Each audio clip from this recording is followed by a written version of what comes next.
Hello friends, welcome to Sowji's kitchen. ఈరోజు వీడియోలో మనం దేవునికి నైవేద్యంగా పెట్టే బెల్లం పొంగల్ని ఏ విధంగా తయారు చేయాలో చూద్దాం. పొంగల్ని తయారు చేయడం కోసం ముందుగా ఒక గ్లాస్ బియ్యం, 2 టేబుల్ స్పూన్ పచ్చిశనగపప్పుని శుభ్రంగా కడిగి వాటర్లో 20 నిమిషాలు నానబెట్టుకోవాలి. పొంగల్ చేసుకునే పాత్రలో ఒక గ్లాసు బియ్యానికి 2 గ్లాసుల పాలు, 2 గ్లాసుల నీటిని వేసుకొని పొంగు వచ్చే వరకు కాగనివ్వాలి.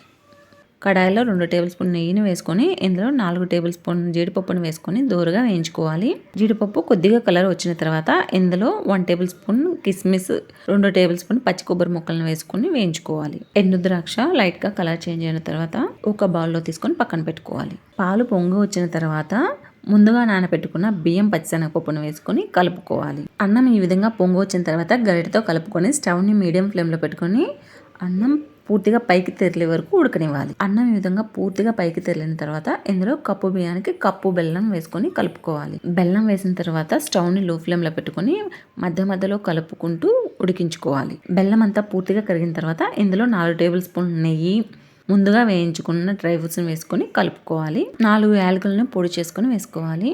బెల్లం పొంగలి పూర్తిగా నీరు తీసే వరకు మూత పెట్టుకొని లో ఫ్లేమ్లోనే ఉడికించుకోవాలి. గుమగుమలాడే నూరు నుంచే పొంగల్ రెడీ అయింది.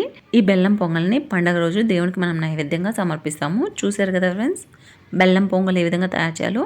మరి ఇంకెందుకు ఆలస్యం, బెల్లం పొంగల్ని మీరు కూడా ట్రై చేసి టేస్ట్ ఏ విధంగా ఉందో కామెంట్లో తెలియచేయండి. మీకు ఈ వీడియో నచ్చినట్లయితే లైక్ చేయండి, షేర్ చేయండి. మరిన్ని వీడియోల కోసం సౌజీస్ కిచెన్ని సబ్స్క్రైబ్ చేసుకోండి. Thanks for watching this video friends.